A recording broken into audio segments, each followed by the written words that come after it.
Real fast, I wanted to tell you about my new podcast, Upworthy Weekly. It's a lighthearted news podcast. It comes out on Saturdays, and I have forced my co-host, Todd Perry, to join me here to help me tell you about our new venture. Todd, why should they listen?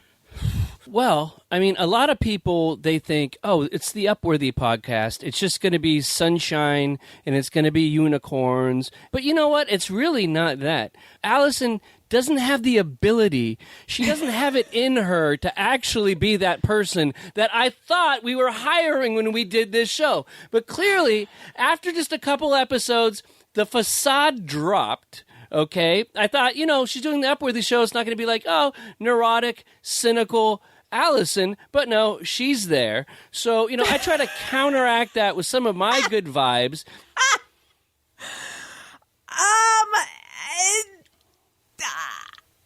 I would argue that if one person is coming off as a little bit cynical and unhinged right now, it's not me. It comes out every Saturday, wherever you get podcasts. Bye. Allison Rosen is your new best friend. Allison, with her the good times never end. Allison Rosen, doing the wavy pencil dance again. Allison's your new best friend. Hey everyone, hi, hello. Welcome to another exciting episode of Allison Rosen is your new best friend. I'm going to bring my guest in a moment, but first I must catch up with my producer, the bad boy of podcasting, Tony Thaxton, who is on tour right now with his rock band, Motion City Soundtrack. And he's been gone, and I haven't been able to catch up with him at the beginning of the show. So I've used this time to badmouth him and to explain that he's abandoned me and to just talk about my feelings about that. And then usually I just go on at length about how this is the part where I talk about him, but he's not here, blah, blah, blah. But he is here because he's the guest. And so I'm making him do double duty as both the guy I talked to at the beginning and the guest. Tony, you're here and I can't abuse you, but I probably will anyway. Hi. Hi. Yeah, I was just gonna say you talk much nicer about the whole situation when I'm actually here. So I was just gonna say you didn't call it my dumb band. You just called it my rock band. I know. And I have been, I've had like a bit of a dark night of the soul regarding that, because it's all fun and games when I'm calling it Tony Thaxton's dumb rock band, but you're not the only guy in the band. You're one of true. A number of there's 45 of you in the band. Something like that. I've never actually counted. I know you don't play ska, but you may as well with how many of you there are. And I don't want them to think I think your rock band's dumb. You think they're listening? No, I don't. You know who is listening? Who? No, I know. Tell me. Wait, hang on. Your sister's friend, someone came up to you and someone they work with is listening? Oh no, that was just a friend. Okay. But no, I got another text message this morning from my mom, who I just happened to also see last night. My parents came to our show last night in Silver Spring, Maryland, and on their drive home today, she texted me.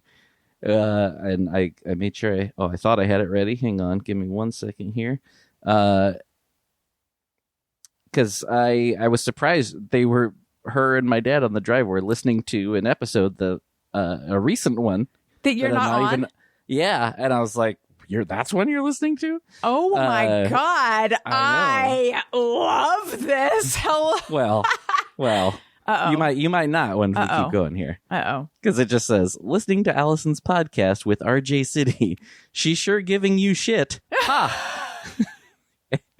and then I just responded, oh yeah, she likes to do that. And she said, I see, that's good for you. And then a second later she responded with, your dumb band, she better be careful. So that's what my mom has to say about the show. Well, what's your mom's first name? Jan. It's all in good fun. I assume she'll be listening to this one, right? So she'll have heard that I'm already feeling, a little uncool about having called it dumb. Look, Tony, I'm not going to... you say that while I'm here. We'll see what happens on the next Thursday show or something. But I'm not going to claim that I know your mom as well as you do. So tell me, how do we interpret this? Is it all in good fun for your mom, or is she getting defensive? I want to stay. No, I want your mom to like my show. No, she knows that it's all in fun, and because that's just she's married to my dad and has me as a son, so she knows that's kind of part of being in this family is giving people shit and all that. So yeah. What do you think she meant by that's good? Just like, I don't know. I think just like she knows again, like how we are as a family, and maybe just like, we like to give each other a hard time, and right, like you've left like a really big butt print to fill.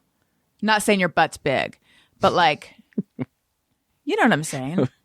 Wait, what? You've left a big butt print to well, because you sit down when you're producing. Mm-hmm. So you've left a large seat to, again, this sounds like I'm talking about your size and I'm not. You've left, I'll just say shoes, even though you don't produce standing up. Like you've left big shoes to fill. And I am noticing the lack of Tony, and that's why I can't stop talking about it. So that means that like you're integral to the show. Well, that's very kind, and I've gotten a few messages from some listeners and stuff that said some nice things, so I appreciate that. No, I miss being a part of it. I'm having a great time out here doing this, but yeah, I enjoy it. Although if when I get back in town we're not back to in person, we're gonna have to have a serious talk. But I know. All right, it's probably time to bring in the guest. Yeah, probably so. He's been sitting there long enough. He's been sitting there pretending he's not here yet. Yeah. All right. He is a podcast producer. He is host of the very popular and very cool podcast Bizarre Albums. He plays drums with Motion City Soundtrack and appears on a number of other albums. And he produces Allison Rosen Is Your New Best Friend. Please put your hands together for Tony Thaxton.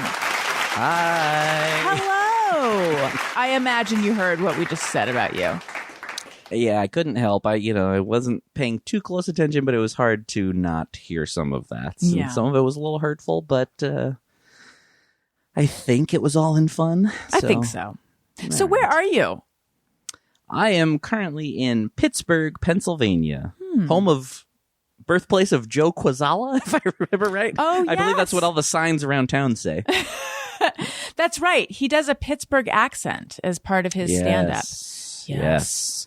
Yeah, we have a day off here today, and we're playing here tomorrow. And normally our days off are in kind of like a fun part of town, and there's, things to do, places to go shopping, bars, restaurants, movie theater. Let me tell you, that is not the case today. And it has been, I think this hotel that we're staying at should be probably called Hillbilly Heaven. Because there is quite a scene here, and a lot of people hanging at that pool. I'm not going to go there myself, but yeah, it's an interesting scene here, and I'm definitely the only person I've seen in a mask all day. I mean, that's becoming more and more normal, but I feel like this is the first place in a bit that I've been where I felt like I was kind of getting looks for wearing one. Right. Yeah. When we went to Disneyland and I was one of the only people wearing a mask indoors, if anyone gave me any shit, I was going to say I have COVID. So you can keep that in your back pocket if you need it. Oh yeah, I always think about like what I'll say when and if someone says something to me, but no one has ever said anything to me. But I always just feel like I get looks from certain people. Yeah. Did I tell you about this? Runs through my head all the time. So did I tell you about the guy? So Daniel was jogging near where we live, and he was not wearing a mask because it's outside and it's hot and he was jogging. And this old guy, the kind of guy who should be concerned about COVID. This was back a little while ago. Like huffs past him and goes, "Thanks for not wearing a face diaper."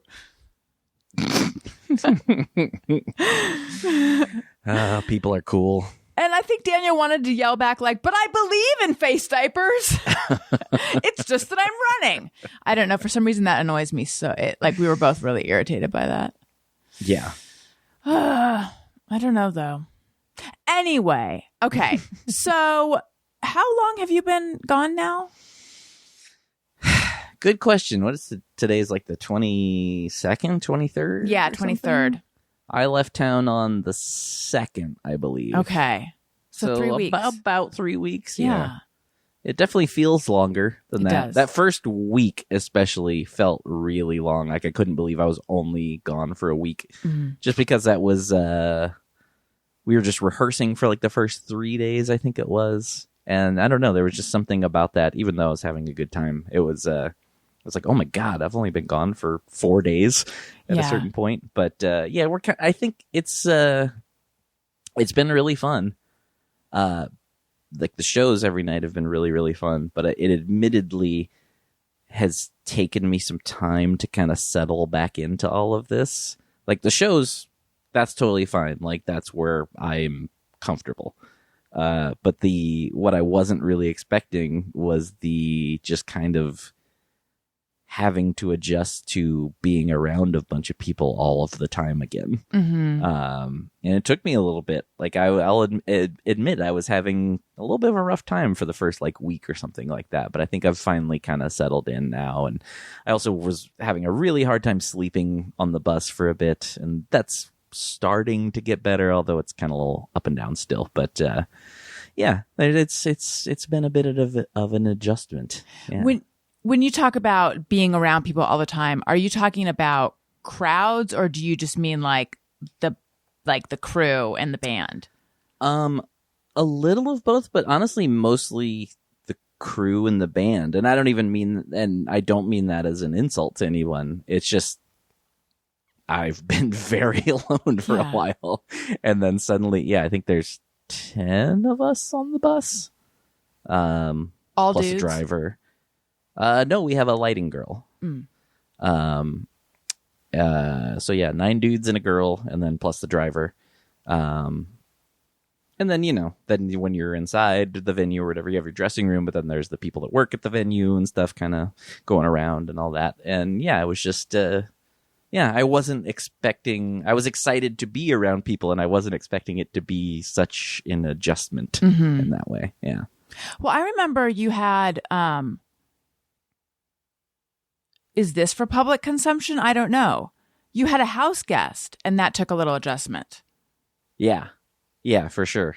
Yeah. Well, that's even more so because that was, at home. Right. So I just had gotten so used to just being at home. It's me and Bentley at home that was definitely, that was probably even more jarring because, it was just that like such a familiar space, even though I'm familiar with being on a tour bus and everything, but it's like, the buses are all a little bit different and stuff. And we don't always have the same bus. So, it's always a little bit different each time. Whereas, when you're at home, it's always the same. Right. Until someone comes and stays with you for a month.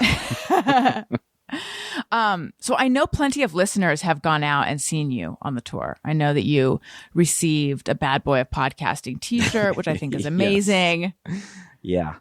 Yeah. I feel bad. Let me see if I can pull it up real quick. I forget the name of that listener. Hope Halper. Halper. My head. There you go. I was just going to say, I thought it was Hope something. Yep. Hope Halper. That was very nice. And it really made me laugh. Had, Motion City Soundtrack is one of her favorite bands. And I guess she had rescheduled seeing you guys like a bunch of times because of COVID.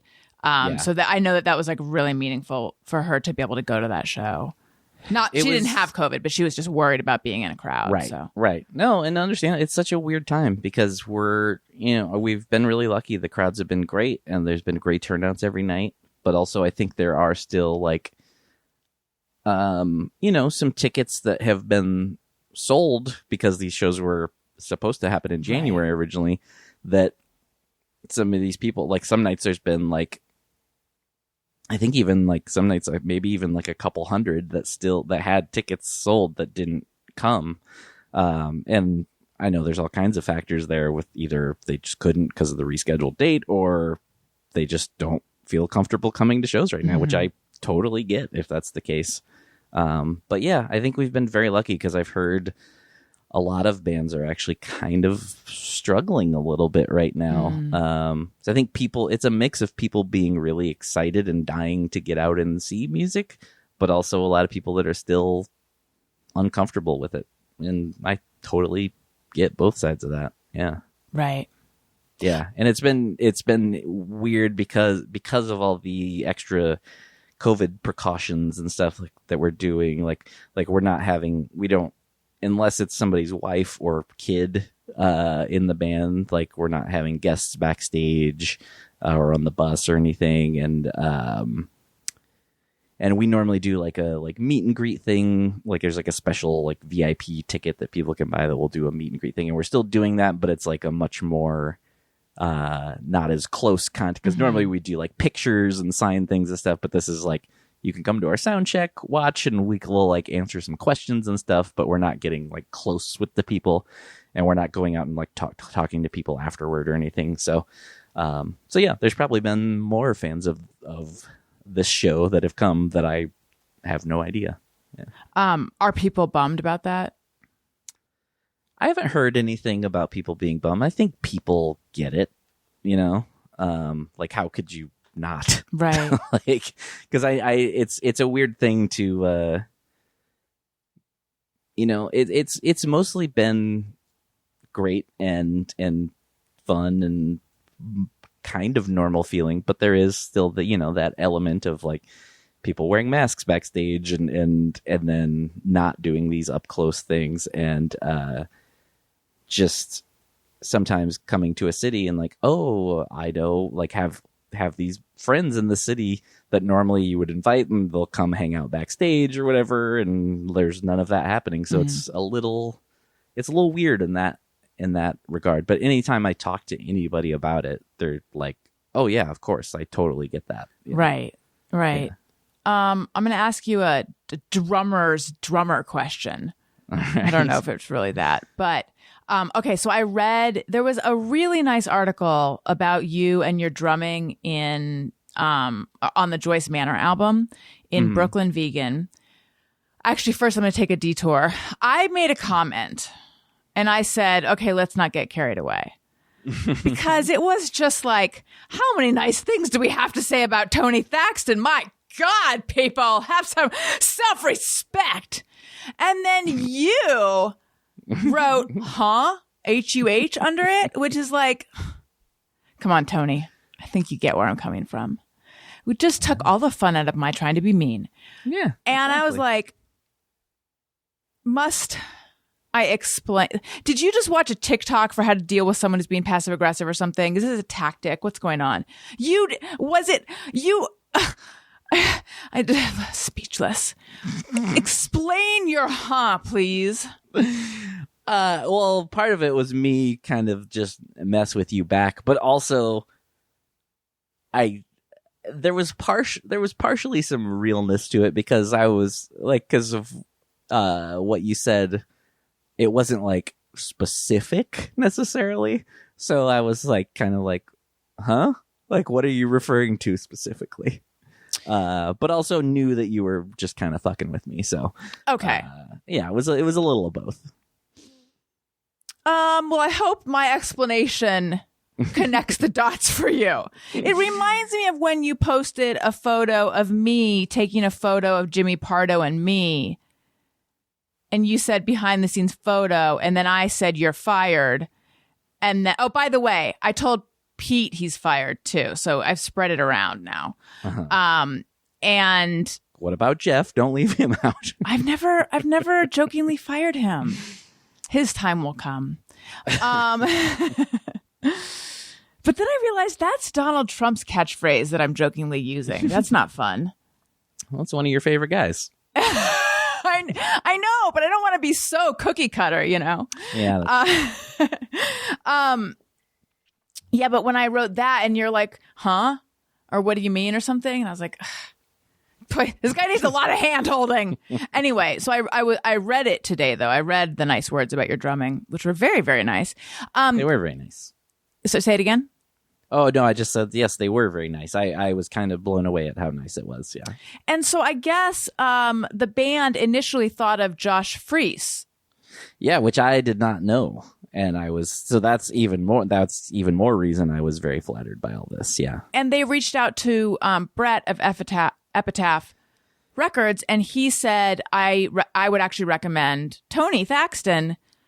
He's busy doing Alison Rose's Your New Best Friend. Let's see how she feels about it. Yeah.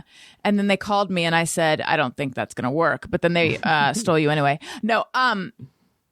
So my question for anybody listening, just I was just going to say, like, Josh Freese is kind of like the guy in LA, especially the like drummer that just kind of gets hired for like every gig. Like anytime a band loses a drummer or something happens or he's kind of like the go-to guy. Well, that's what I was going to ask you. Can you explain why, like, the difference in style between Josh and you, and why you think Brett thought you might fit more for this? You might be the guy for this. Yes and no. I don't know that I can necessarily explain like stylistically or anything like that. Because I mean, I will tell you immediately that he's a billion times better of a drummer than I am. I'm not so sure. No, that's not a knock on him.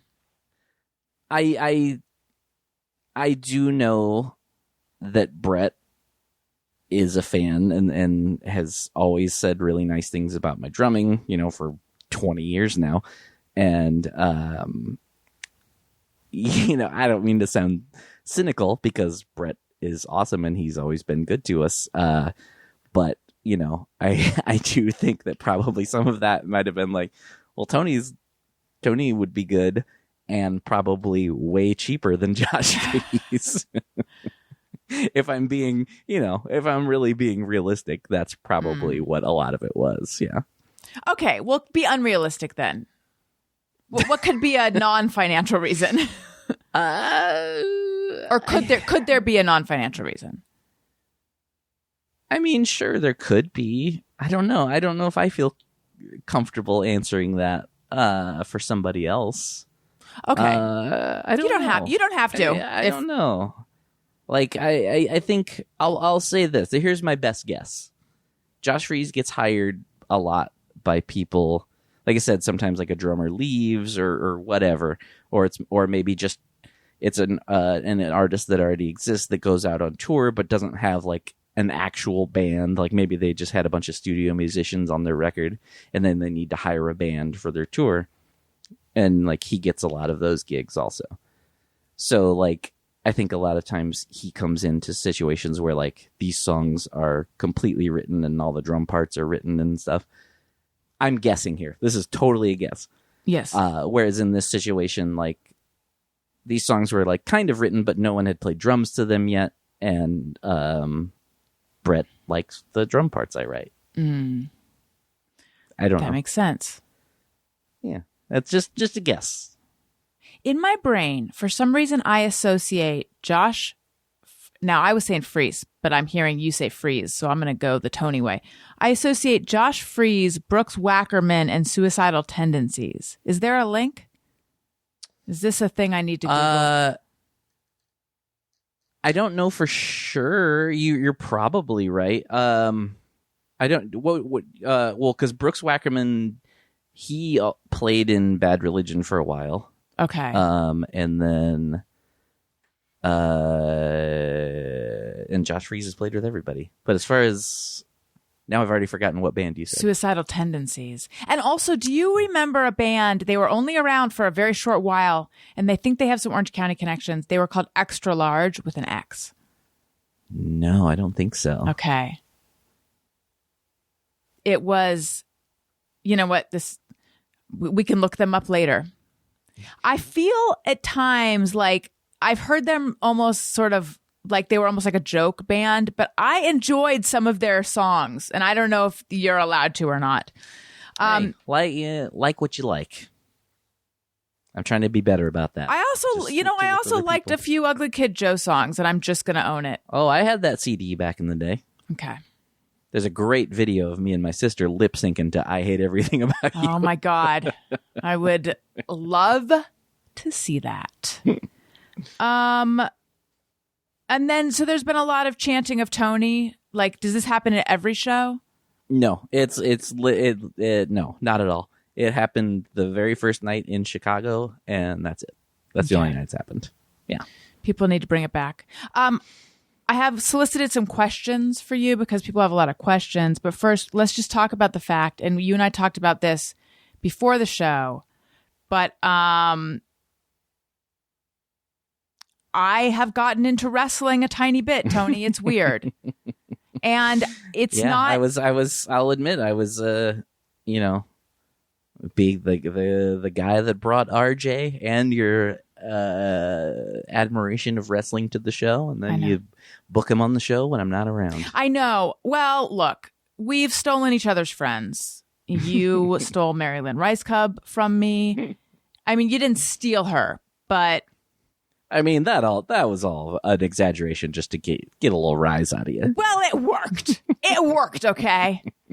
And so I have stolen RJ. No, I mean, I don't blame you. He's delightful. Everyone has stolen. I feel that he is friends with everyone we know, and a lot of people we don't know. I mean, he's a likable dude. He's possibly the most charismatic person I've ever met. Yeah, it's kind of infuriating. Right? It's unreal. Yeah, it's unreal. Yeah. And yet he talks about like how he doesn't really like do a lot and just like how could he have time? I feel like most of his time is spent communicating with people online and befriending them. He is the king of a fast response on Twitter or Instagram. He really is now, and people can listen to this on last week's Monday show, and you would know this because you mixed this episode. Mm-hmm. He was saying that he does his best socializing when he's like in town on work, because then when he was in Vegas, you guys hung out, because then he's like got something to focus on, right, i.e. work, and it like tamps down his social anxiety. And did you have the same reaction I do, which is like, you have social anxiety? What? Because we just talked about him being like the king of like Elvis Presley level charisma. What's going on? Right. Yeah, a little bit. It's always surprising to hear those things. But like, I get it though, kind of at the same time, because like, I'm not in any way comparing me to him, but like, I love performing, but also like you put me not on a stage and like I'm pretty quiet and shy around most people that I don't know. And I've heard all kinds of stories about people that seem like they're just like such extroverts and stuff. The craziest one I ever heard was, I was actually talking about this the other day. I don't know if I've ever talked about this, but a couple... When was this? It was before I worked for you. Back in like 2017, 2018, something like that.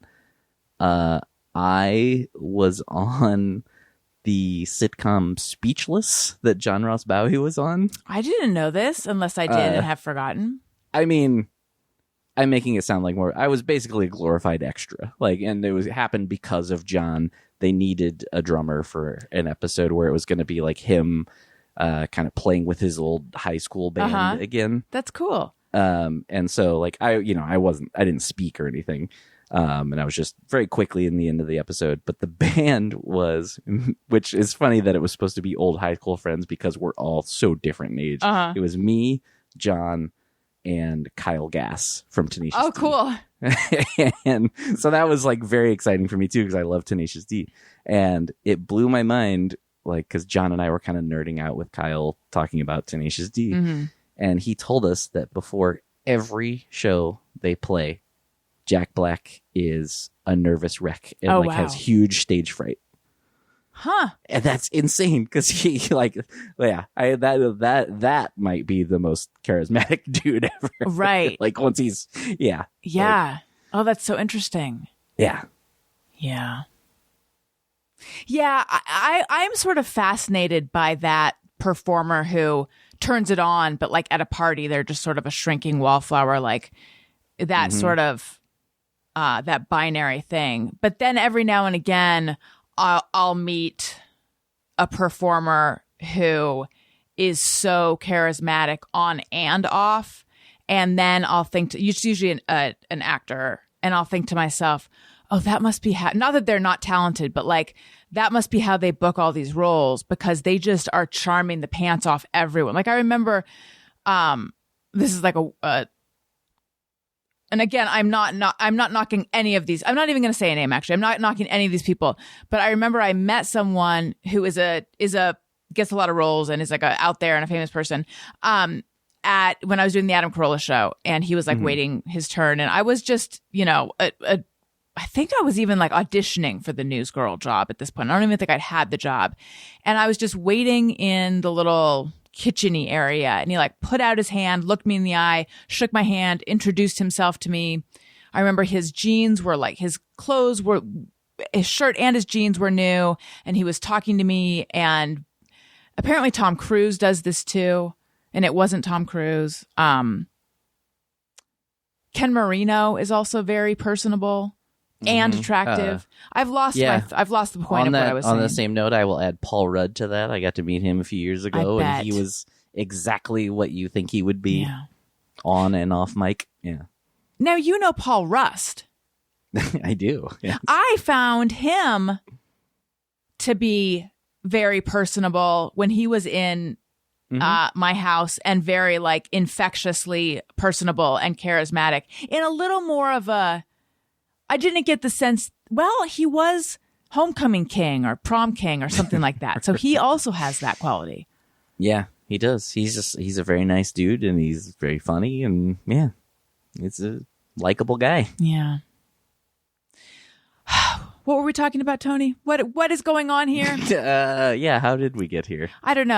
I think it was about how we are stealing it. Oh, yeah, no, it's about my new passion for wrestling. yes, okay. It's we got very strange. It's about how I'm hosting the #1 wrestling podcast in Burbank. I don't know what's happening, but I'm sort of fascinated by this whole world. It's fascinating. You and I were kind of talking about it before we started recording. Like, I didn't watch it for like almost 30 years. I loved it as a kid and then just totally stopped watching it like when I was in high school. And even during like, there was the like late 90s kind of boom that happened when it got super popular again, when Hulk Hogan became a bad guy and Stone Cold Steve Austin and The Rock and all those guys got super popular. Like, I was seeing a lot of it because my dad was watching it, but I wasn't really watching it myself. But I would just end up seeing quite a bit.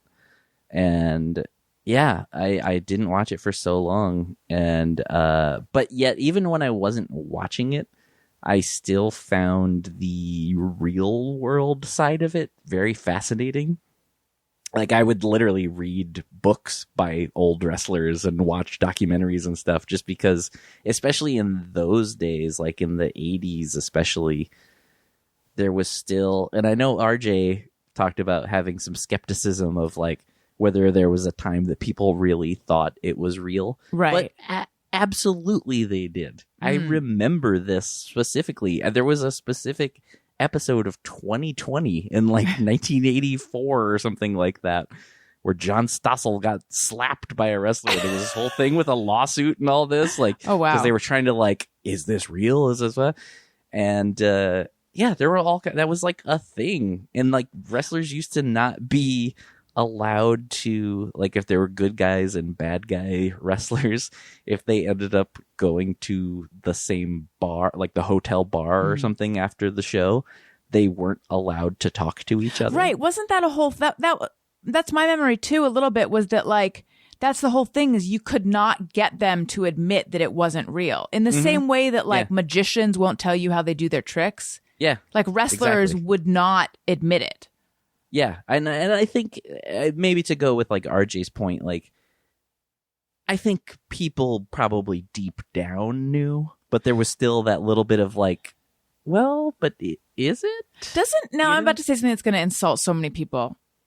Sorry, people I'm about to insult. Doesn't that sort of, though, sound like how there are people out there who are like, how do religious people really believe it? Deep down, they don't really believe it, though. I remember having that same thought in the interview with RJ as well. Like, this feels akin to that thought, too. Yeah. And it's that question of like, but on what level are they not? Because I think that yes, you can make that argument, but at a certain point, it's almost just a semantic argument, because I think they would say they do believe. Yeah, and in a way, I think it's almost even more interesting now, because it's very open now that, it's all predetermined and stuff. But also like those guys like for real get hurt a lot from these things. But it's, it's out in the open. They will acknowledge that, it's predetermined. But they are really good at making it interesting a lot of the times, where they will take things from real life, like with these wrestlers, and kind of weave it into the storylines to where they just start blurring the lines of like, wait, what is real and what's not here? And it's... Yeah, so that it's part of the show, but they work in all this real stuff though too, and you're just like, wait, what is this guy actually upset about this? Or what? And I don't know. I find it's such a fascinating thing to me, and I keep saying to people that kind of roll their eyes at me when I say I've gotten back into it so much. Like, it's just like, if you just kind of let go and go like, oh, this is just supposed to be like a ridiculous fun show. Like, I keep comparing it to medieval times. Like, so many people love going to medieval times, and it's the same thing. It's just like a ridiculous show that's predetermined, and the audience is a big part of it, of like how which direction it goes. And yeah, there's just like all these little elements to it that unless you really pay attention to it, you have no idea, like all these little factors that go into it that I think are really interesting. Well, perhaps one day I will actually go see it live, but can't recommend it enough. Perhaps. All right. We have some questions that listeners sent in on Patreon. Oh, it's as if I just started doing this show. I'm on Patreon. Patreon.com/Allison Rosen is where you go. All sorts of fun stuff. We've got behind the scenes content. We have episodes of The Friend Zone. That's my Patreon bonus podcast. I just did a very juicy episode with Stephanie Wilder Taylor. It was also extra long. She's like, wow, you give them really long episodes. And I'm like, no, this one, I just couldn't stop talking to you. This one is extra long. And it was a VJE? What'd you say? It was a VJE? It was. It was. By the way, do you remember the episode where we were talking about TJBs, traditional jelly beans? I mean, kind of. TJBs. I only remember that we were talking about TJBs and we were calling them that. I have one coming up with Greg Fitzsimmons. I mean, all sorts of stuff. And you can watch videos of the Thursday show. There's a level where you can text me and I'll text you back. If you sign up subscribe for a year, you get 2 months free. Patreon.com/Allison Rosen. Okay.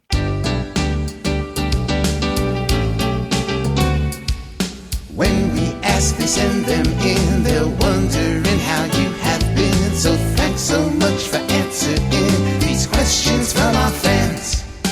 Amy says, and I think a lot of people are wondering these kind of details. Is he living on a tour bus? I'm so curious as to what that's like. I just want a deep dive explanation on bus living because it sounds like a nightmare.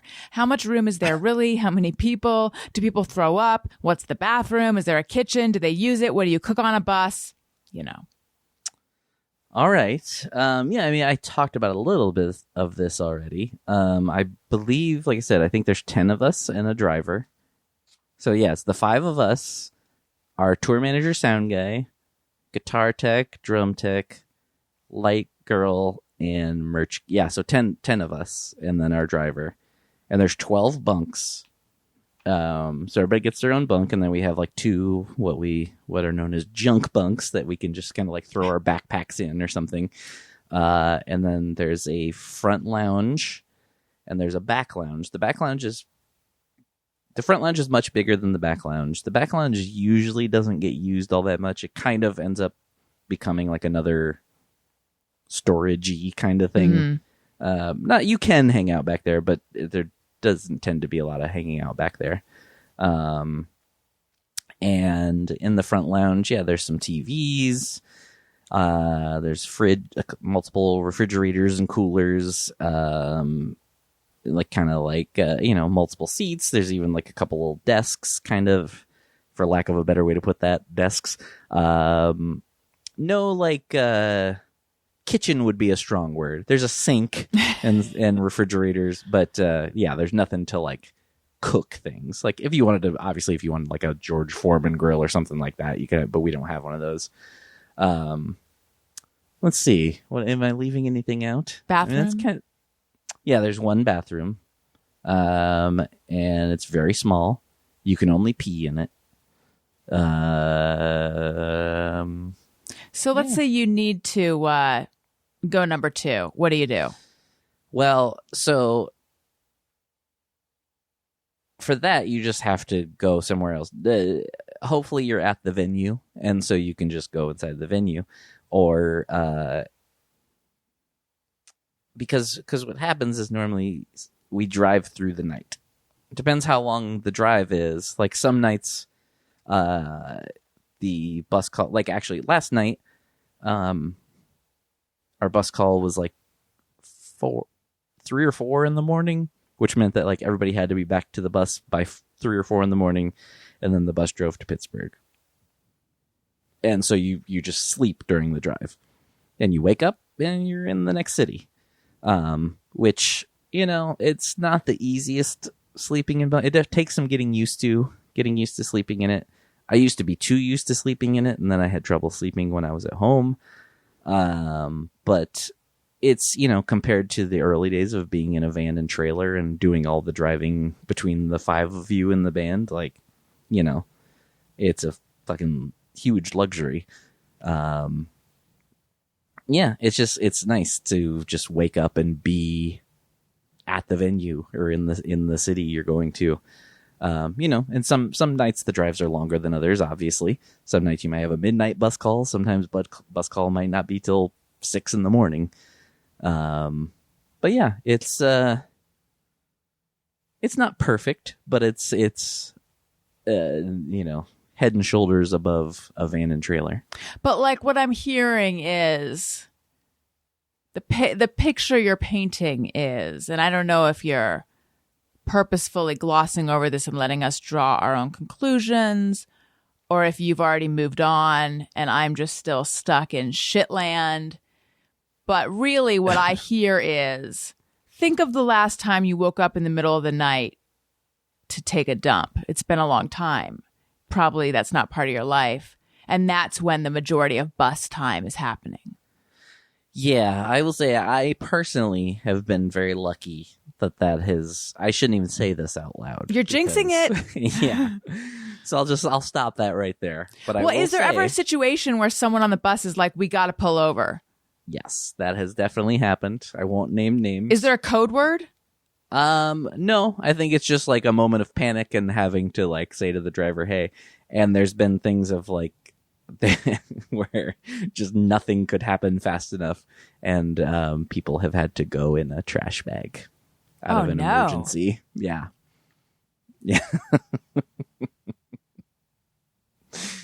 Yeah, but I will tell you, and I'd be honest with you if it was otherwise. I've never been one of those people. Never had to do it. I've thrown up in that bathroom.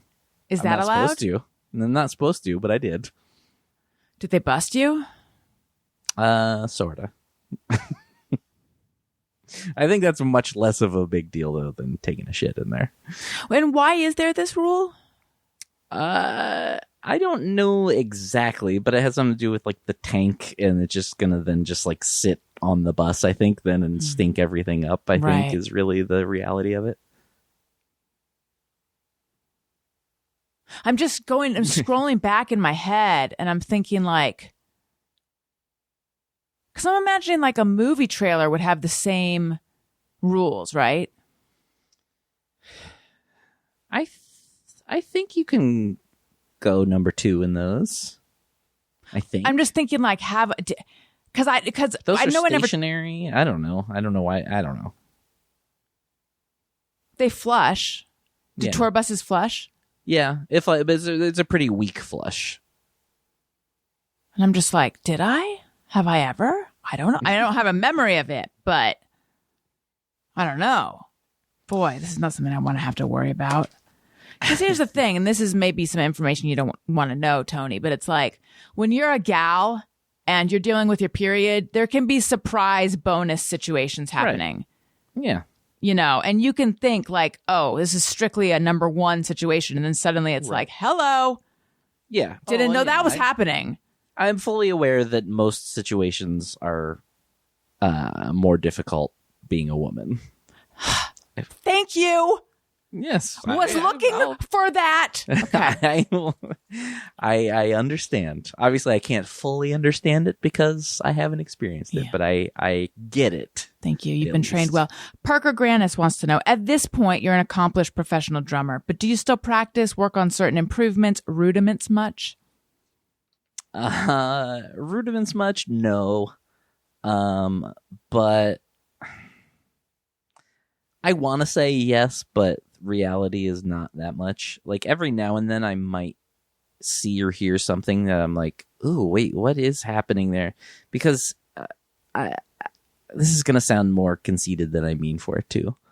But like most, like especially just like rock bands or rock music, like I can hear them and be like, and know what's happening drum wise at least. But then there are certain guys that like will do like really cool things and stuff. And every now and then, more so in other genres of music, like I really like a lot of like funk drumming, honestly. And sometimes I'll hear certain things and I'll be like, ooh, what is happening there? And I kind of want to try and figure it out. And I think it's more frustrating as an adult, like, cause I think I would do that when I was younger and would get there. And I think the patience to kind of stick with trying as an adult is a lot harder. Mm-hmm. Yeah, there's this guy, Lewis Cole, that I really like, he's kind of a multi-instrumentalist. He's incredible, but is particularly a drummer. And he put out a video like last year or 2 years ago of all these like really cool drum beats, and then he would break them down and show you how to play them. And I was like, wow, these are really cool, and I haven't really like pushed myself in a long time. I'm gonna try to learn these, and I could not get past step 1 in any of them. like he's that good that I would just like, this makes me feel like I'm the worst drummer that's ever lived. Yeah, so fun. Yeah. West Anthony, as any Beatle fan knows, some Beatle detractors are total dicks. What is the worst take on the Beatles you have ever heard? Name names if you want. I don't know if I have names, but I do remember, like, look, again, as I said to you earlier, like what you like. But I remember kind of like arguing a little bit with somebody once where they were like trying to claim, like, I can understand. I mean, part of me can't understand, but a little bit of me can understand if you're like, I don't like the Beatles. Like, sure, again, like what you like. But I think you can't, I think it is undeniable what they did. Mm-hmm. And I don't even think just musically. I think like they literally changed the world. Like I think the world is different because of the Beatles. And I don't think you can argue that. And just like the things that they did in the amount of time that they did it is just mind-blowing. You know, I think there's even like, you know, in people that you wouldn't get, like Kurt Cobain was a huge Beatles fan. And I remember him talking about that in an interview I saw where he was talking about like in a matter of 4 years, I think they went from I Want to Hold Your Hand to Sgt. Pepper. And it's just like, that's insane. Yeah. Yeah. And, yeah, like really they were together for longer, but like they're like, you know, being like big in the public eye was like 8 years. It's crazy. And yeah, it's insane. They were putting out like 3 albums a year sometimes. It's just, yeah, it's unreal. And George Harrison has written, like George Harrison wrote Here Comes the Sun and Something, like these huge, amazing songs. And he's considered the 3rd best songwriter in that band. Complete side note, but on the topic of being prolific, I was reading Eliot, A Bedtime Story, and it's this picture book called How Does a Dinosaur Say Happy Birthday? And it's like this dinosaur who, you know, completely misbehaves at a birthday and like, you know, steals presents, and it kind of just teaches a kid like etiquette at a birthday party, and it's funny. And it's by this woman, Jane Yolen. And all of a sudden I was like, Jane Yolen? That name sounds really familiar. I remember when I was in 8th grade. And so we're going back now 75 years because that's how old I am. Mm-hmm. There was this science fiction or not science fiction, fantasy book that I read called like, and it was just like, I hadn't thought of it in, you know, again, 145 years, called Dragon's Blood. This fantasy book. You wouldn't think that I read fantasy, but I did sometimes. By Jane, I was like, could it be by Jane Yolen? Could this be the same person? I looked her up. It is the same person. She wrote 400 children's books. Okay. 400, Tony. That's a lot of books. And by the way, Dragon's Blood was part of a trilogy or a pentagrilogy, or that's not a thing. Like a fivesome of books. Wait, hang on. Pentagrilogy's not a thing? I know I sold it, but I don't think it's a real thing. Right. Plenty of these 400 books were novels. Mm-hmm. How do you even write that much? How? I don't know. What is do you know what the like amount of time that all happened in? I don't know. I mean, it's impressive no matter what, but I was just curious. I don't know. I know, because then I was thinking, well, I mean, if it's almost, I actually don't know. Yeah. I think she was writing well into her 80s, so. Yeah, but again, even so. Or maybe she's in her 80s now. Is that possible? I don't know. It just seems like a fucking lot of books. It's over 400 more than I've written. All right. Let's see here. We have a few more questions. Seth Eisenberg says, can you tell us about your worst and best concert as a performer? Also, can you please rage out with F-bombs on the show next time Allison hazes you? We need the bad boy to come out. I don't know if I agree with that. So best and worst shows, basically, as a performer, question? Yeah, I think I have those answers immediately. Best was, I actually was just talking about this the other night. So 2005 was a really big year for us, which actually was our second record, Commit This to Memory, is when that came out, which is the record that we're celebrating on this tour. And that was kind of like, it was a big thing for us because that's still our most successful record. And it was, we didn't do all of the Warped Tour that year, but we did most of it. And it was really crazy to be a part of because it came out in early June. And I don't think we were on the tour yet, but like a few weeks after that, the tour started. And like we had our audience and stuff, but it became a thing where while we were on the Warped Tour, Fuse, the old music channel, I don't even know if it's still around or not, or if so, I don't think I'm sure they probably don't play music, but they were very supportive of us, and they used to play one of our videos quite a bit, well, multiple of our videos, but especially at this point, one of them. And between that and I think even like MTV2 maybe at that point, something like that, we had some support like in that world. And where, like, with no exaggeration, I say that literally every single day it was a noticeable difference. Like the crowds were just getting a little bit bigger every single day. And we played like in the middle of that summer. There was a date in Chicago, and Chicago has always been really great for us. And at that point it was really only like 3 years in for us, but that was already our best city. Like, we always looked forward to Chicago. It was kind of the first city that like really accepted us. And so we were really excited to do Chicago that year.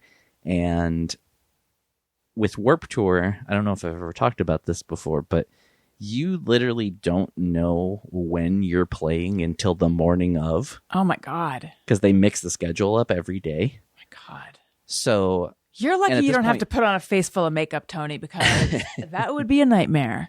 Yeah, because there's literally days where, you wake up and you find out you're going on last. And then there's days where your tour manager wakes you up because you're going on stage in an hour. Oh my God. Yeah.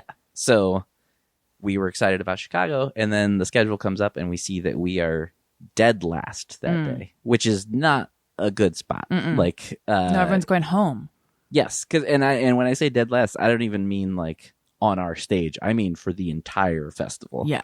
And we were on the stage, like the next stage below the two main stages. So we weren't to the main stage yet. And, so we were bummed. Like, we saw that's when we were playing, and this sucks. And then it was just like the longest day of just waiting to play. And we're like, this, just kind of bummed out all day. And finally, it's like, 8:30 or whatever it was, we were going to play, and we start getting ready to play. And the stage that we were on was they used to do a thing where those side stages, they would put in if there was an amphitheater, because they would sometimes do these shows like in an amphitheater parking lot, and they would put the second stages in the amphitheater, and they would like split the stage in half. So like two bands, as soon as one band was done, then the other side, the next band would start. So I realize I'm giving probably way too much detail here. No, it's interesting. But we are kind of like getting ready to play, and also on the main stage, about to wrap up, Fall Out Boy was playing, and we were friends with those guys from way before anybody knew who they were. And to their credit, I believe, like, when they were, well, first of all, like, we had a good following in Chicago, so like as it's getting closer to us playing, that amphitheater is like kind of getting full, and we're like, what's happening here? And then apparently when Fall Out Boy was like playing their last song, Pete Wentz was like, everybody go to the blah blah blah stage and watch Motion City soundtrack. Oh, that's so nice. And that's kind of what happened. And like by the time we started, like the entire amphitheater was like full, which was already cool and weird. But then, and it was just like, oh, they're, just here because we're the last band is kind of what we thought. And then we start playing and they're like singing along to all the songs. Oh my God. It was like at that point, and still probably like one of the like loudest, biggest reactions we'd ever had. And it was just this like beyond next level thing, especially at that point. I say especially at that point, but honestly, even still probably. And like, it was crazy. And it was like one of those things where like something felt like there was like something in the air that night, because behind us was like all of Warped Tour on stage watching us. Like there were enough people standing behind us watching us that like that would have made us happy. Right. Like it was, yeah, there was just like something in the air that night. Oh, it's kind of magical. Yeah. I started to cry at one point, but I didn't. Because that was just so like, cool. I'd never experienced anything like that. So that's definitely like that's still my favorite show I think we ever played. Wow. And it started out so shitty. Yeah, I know. Now, it seemed like it was going to be so bad. You might have already said it, but what's the reasoning for not knowing the order till the day of? I don't know for sure, but I always kind of took it as like it was a way to kind of, since it was like an ongoing thing for like 2 months, like a way to just kind of like mix it up for the bands and make it fairer or something. Yeah, that makes sense. Yeah. Yeah. But yeah, so it was weird. And then as far as like bad shows, this story's much shorter. Is in like 2010 or something, we played a show in Dallas. I forget the venue. I'm pretty sure it was Dallas. and we had some friends hanging out before the show, and I had some drinks, and then by the time we started, I had more drinks than I realized.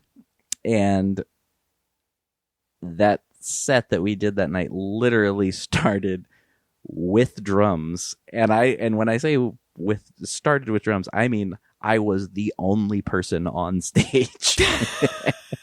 And I thought I was fine, and then I went to play, and the beat I was trying to play in was not happening the way it was supposed to. And that was a real moment of panic. Yeah. Did everyone notice, or just you? Oh yeah. I can't speak for the crowd, but I know definitely the rest of the band did. Thankfully, I think after like a song, I kind of like sobered up pretty quickly. Oh God. But, yeah, I felt real shitty because, yeah, I don't know. I'll have drinks and I'll drink on stage, but I will have like one or two before the show. But that's usually about it. But this night, I think I pushed a little too far, and yeah, definitely felt real shitty about that. Yeah. I wonder if but it sounds like the crowd didn't notice. So I know, I'm sure at least some people did. But, yeah. All right. Adam Hopkins wants to know, what is your favorite song to play live? This is we have a song from our first record called My Favorite Accident that I should be sick of playing it because I think we have literally played it at every show I've ever played with the band. But there's something about it that's just, it's fun to play. There's a lot of energy to it. The crowd always gets super excited for it. And yeah, I don't ever get sick of playing that one.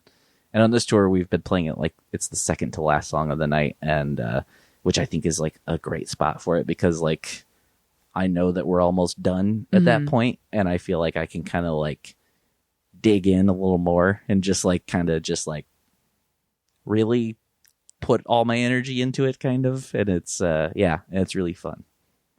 Ashley Fippard says, so glad you're having Tony on a Monday show. So as a pastry chef, I always like to ask people, what is your favorite dessert treat? And if you want, I can make some fun treats for a snack chat.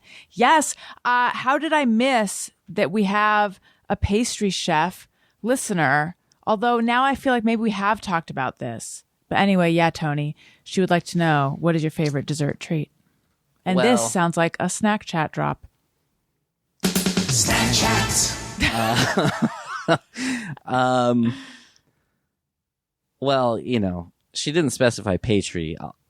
I'll go there. But if I'm being real, ice cream is going to probably be the top of the list. But if we're talking pastry, I mean, it's kind of hard to find one I'm not going to be that into. I definitely I'm not anti-fruity pastries, but I definitely tend more toward like chocolate or something.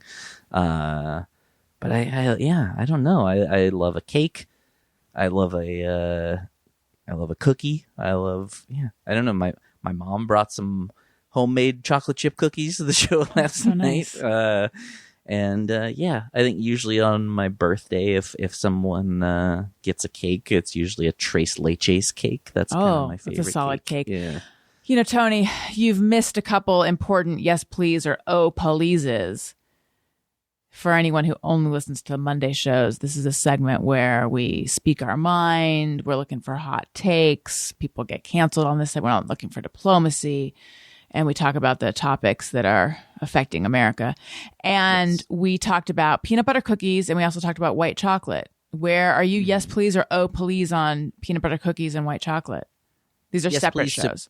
Yes, please to both. Okay. Neither one is necessarily my go-to, but I'm not going to kick them out of bed. I was surprised. White chocolate, which I like a lot, got a pretty rousing yes, please. I feel like generally so many people come down on white chocolate, but maybe it's having a moment. Now back to ice cream. What flavors are you into? My go-to is usually like a cookie dough. So there you go, kind of putting some pastry in there. But yeah, I really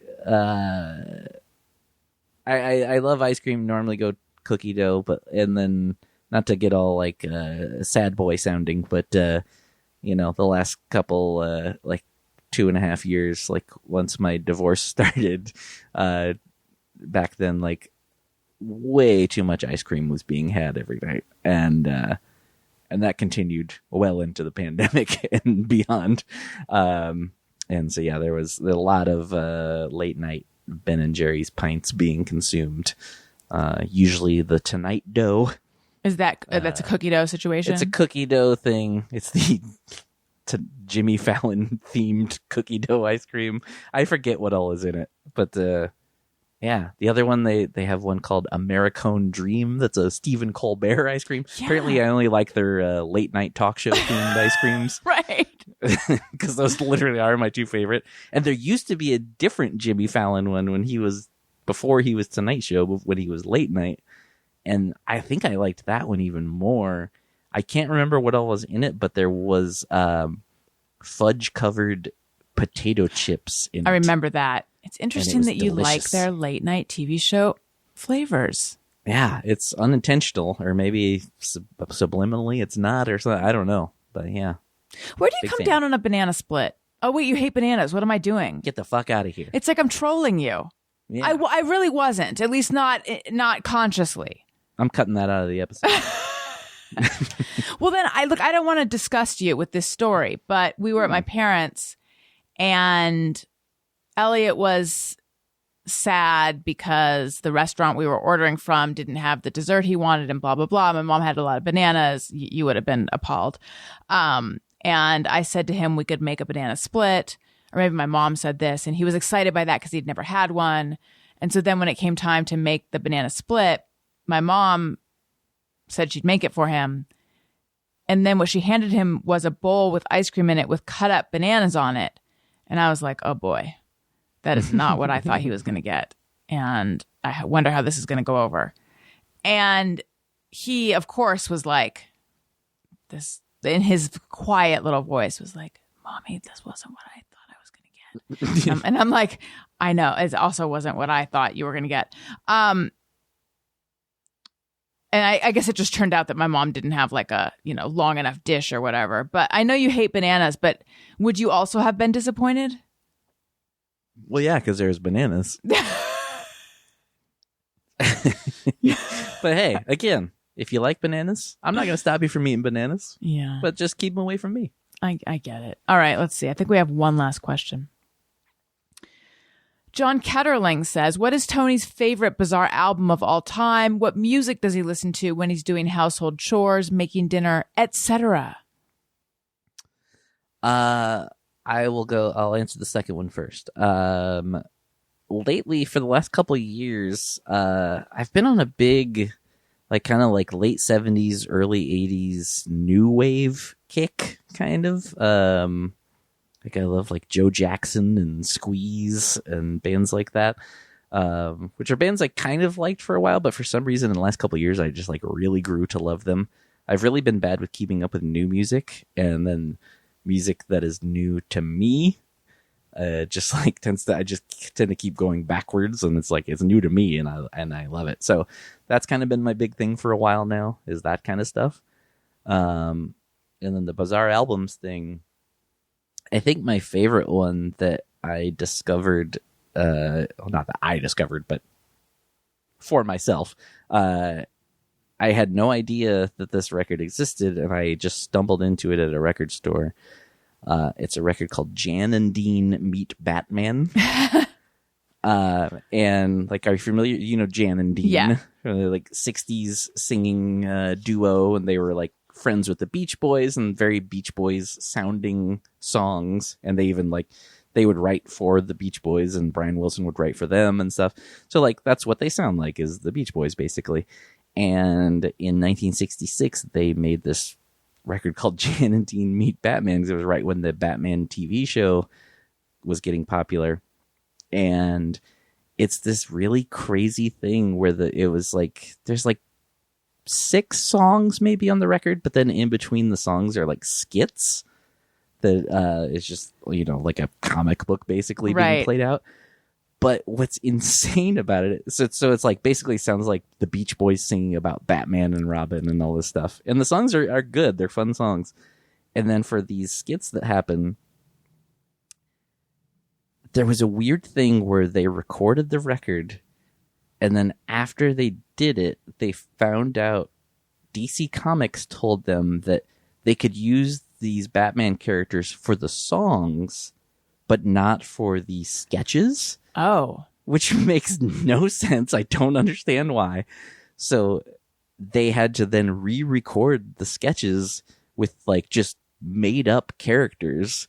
So on this record called Jan and Dean Meet Batman, they sing about Batman stuff. And then when it goes into the stuff in between the songs, it's just these completely other characters, and it makes no sense. And it's just really weird. And the fact that they just were still like, all right, well, we're just going to put this out still. Amazing. But again, the songs are fun. And yeah, it's just everything about it is just so strange and fun. Like I find that one especially fascinating. I lied. There's 2 more questions. Okay. Karen Quinn would like to know, what does he miss most while being away from home? Do we really even need to ask? Your beefy son. That's right. Bentley. How's he doing? He's doing good. I was so worried about how it was all going to go, and he's been staying with a friend, and he's been doing great. Yeah, she said he's just like, he just tries to get her dog to play with him, and she does sometimes. He's finally worn her down because she wasn't into playing, and he's finally worn her down. She's playing a little bit with him now, and you know, he's just like a sweet little dope. He just like wants to hang around and cuddle up to people, and yeah, he's just and she'll take him to my place sometimes, and I guess like when she takes him over there, he gets really excited to be there, and he'll just like run around and go crazy in the backyard and stuff. My favorite was we played a show in Philly the other night, and it was live streamed also. And she told me that they were going to watch the live stream. And oh yeah, you posted that. Yeah. And so she posted a picture later of him actually sitting and watching it, which he does like watching TV, so I wasn't totally surprised. But also, we have a song where I sing the background lyrics for part of the song during the bridge, and it has the name Betty in that part, but knowing he was watching, I changed it to Bentley. Do you think he heard? I like to imagine so. I know deep down he didn't, but I like to imagine he did. That's so cute. Okay. Would you like your next question to be about what your favorite city to visit on tour is, or about the band's stage gear? Probably city, because probably the gear stuff I'm probably not even going to know, because I don't, even drums, I barely care. Like, do you have a drum tech on tour with you? I do, yes. Okay. Is that one of the people on the bus? Mm-hmm. I mean, on the bus. Get out of here, Rosen! On the tour van. What? Jesus Christ! Wait, no, you are on a bus. Yeah, get back in here, Rosen! No, but you said bus, and then I said van. You corrected it in quotes to tour van, and then yelled at yourself, and then yeah. Right. Because when I said bus, and I was thinking of like a VW bus or a school bus, and that in my head was obviously you're not in that, and then I said tour van. Wow, wow. Okay. Karen Quinn also wants to know what has been his favorite city to visit while on tour. Well, kind of alluded to earlier, and I always love coming to Chicago and playing Chicago. It's always, no offense to other cities, we have a lot of great fans in certain cities, but there's just something about Chicago that the crowds are just always so much fun there, and I also just like Chicago even besides that. So that's been my favorite. I'm in a way kind of bummed that was the first show of the tour, because it's like such a city to look forward to playing, and we started there. So, but it was great. But also there's like tons, like our crowds in Detroit are always great. Our show that we played in New Jersey the other night, there's this club, the Starland Ballroom in Sayreville, New Jersey, which apparently is right by where Chris Gethard lives. He talked about it before. And once again, I was going to try and invite him to the show, and I think he's in LA right now. But that place there, that's another one of those places where it's like, there's just like something special about this place, because every time we play there, it is insanely loud, people singing along. Like, it's almost like jarring how loud it is, of just the people singing along to the songs. And it's always fun. Like, anytime we go there, we're like, okay, tonight's going to be nuts and it's going to rule. That's awesome. Yeah. Yeah. So that's another one that, are already great, but still plenty of fun ones to look forward to. Well, Tony, thank you we didn't tell them how I basically coerced you into doing this show. Yeah, my day off. I twisted your arm. I begged you. I pleaded. You tried to weasel out of it. I did. I'll admit it. I tried to weasel out. I said, not on my watch, Buster. No. Because I no exaggerate. Like, I've been surprised myself at how well I've held up so far, like physically. Like, normally I feel like I've been hit by several buses after a couple of shows. Tour vans? And like, yes. And I'm like feeling okay physically, but just like today I'm like, it's still like, I'm not necessarily like crazy sore or anything, but I'm just tired today. I just haven't been sleeping well, and I especially didn't sleep well last night. And then I said I would do the show today, and then as it was getting closer, I was like, man, I'm like practically asleep at 5 p.m.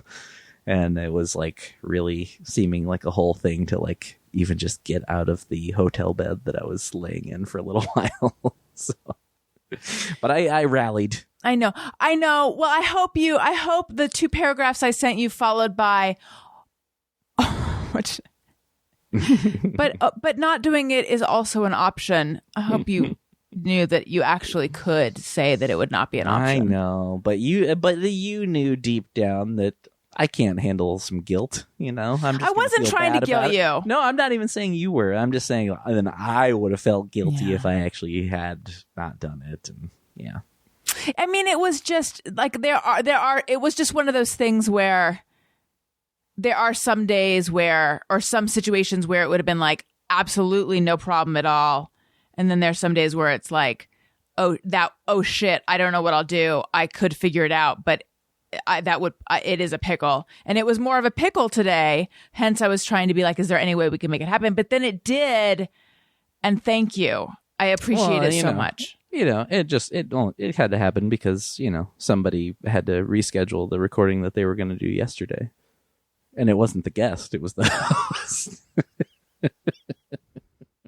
Yeah, because I could because I had to. You set yourself up for that. Come on. It's so longer. You know what? Go to Patreon where you can hear that whole story. In fact, if you want just an inkling of that, Leanne Ward said, how fun that Tony is displacing one of the wrestlers that you've planned to have on the show while he was gone to get back at him for leaving you to go on tour with his dumb rock band. So you can find out what we're talking about at patreon.com/Allison Rosen. So anyway, yes, Tony fought tooth and nail to rally to get out of the bed I'm staring at to come sit at this desk. There's actually the other bed. There's 2 beds. Oh, you were in the other one. Okay, that's even further. I need to be honest. It's the other bed. It's even further. I appreciate it so much. Listen, if you like what you're hearing, I'm glad it happened. I appreciate it so much. If you like what you're hearing, and even if you don't, please make sure you're following. Leave us a nice comment. Click 5 stars. Follow me on social media at Allison Rosen on Twitter and Instagram. I already mentioned Patreon. And Upworthy Weekly every Saturday. Childish every other Wednesday. Follow me at Allison. Follow Allison Rosen on Twitter and Instagram. Did I just say that? I did, didn't I? I don't know. It doesn't matter. Follow me on the tour van. Follow Tony on the tour van. Tony, where can they find you? The usual at Tony Thaxton, Twitter and Instagram. Bizarre Albums every Tuesday, although they're kind of sort of reruns right now while I'm on tour with some additional content. And then, Motion City tour still going on for about another month right now. We're about to hit the Midwest and the South and the West Coast and all that stuff. So if you're in those areas, we'll be there soon-ish. Wonderful. And if you have listened to this and thought to yourself, what do these fantastic people look like? YouTube.com/Allison Rosen is where you go to see all that. Tony, I really appreciate you rallying from the other bed and walking those extra couple feet to the desk. I appreciate it. And I miss you. So it's nice to see your face. Miss you too. It's good to I'm glad I made myself rally. Me too. Have a good rest of your tour in the van. Tour van. Tell the guys I say hi. I don't know them, but I want to. And tell I meant to real quick. I know you're wrapping it up, but I'm just gonna say I'm gonna put it out there, and so the listeners will pressure you also. How do we get Allison at the LA show? When is it? July 8th or something like that. I don't know. It's a Friday. It may be. I may not have that right, but it's somewhere in that like 3 or 4 day window there, something like that. Yeah. Well, I was just looking at a calendar earlier today, so I do know that is a Friday. Where is it? What venue? The Belasco, which is downtown. Is that indoors? Yes, it is indoors. Yes. I mean, I like it from an air conditioning standpoint. I don't like it from a COVID standpoint. I understand. But there's masks, and there's also a balcony, and just saying. I just wanted to get the listeners to bug you to. Yeah. I mean, that's the day that I am supposed to be having Colt Cabana on the show. Well, like I said, I may have the date wrong. It's somewhere around there. I just wanted to watch you squirm as I put you on the spot, really, is all this was. Who are the other bands? Give me a reason. Give me a reason to come, Tony. What more do you need? You got the Thaxton. I'm joking. I know. Yeah, look, it's a hard maybe. Oh, I figured. A hard maybe, in quotes. It's a maybe. AKA, no. It's a maybe. I'm giving you do I get to watch from somewhere special, or do I just have to be like one of the regular people?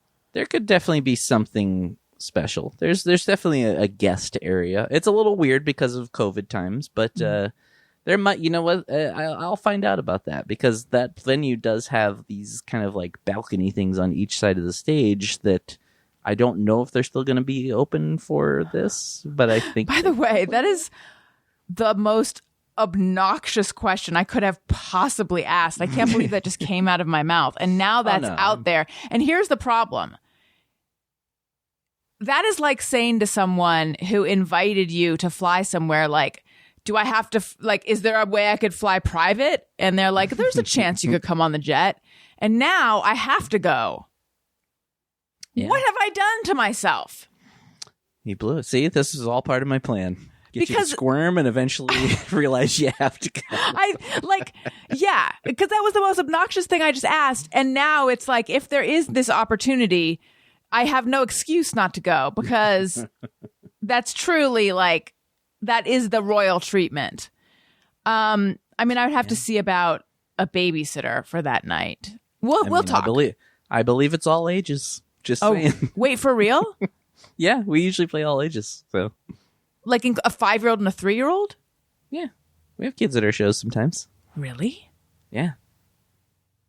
We could get them like those little tiny construction worker headphones. Oh yeah. Oh, our keyboard player's 7-year-old daughter was freaking out while we were playing the other night. Like in a good way or bad way? Oh no, in a great way. I wonder if they would think it's fun. They've never been to see live music. Yeah. Huh. I will bring this up to Daniel. All right. Just saying. All right. Wonderful. Thank you for all this pressure. I really Absolutely. Love it. It feels good to throw it back at you. No, I appreciate it. All right. This has been so much fun. Thank you so much. Listeners, thank you for listening. I love you. You matter. Goodbye. Hey, do you know about the Allison Rosen Show?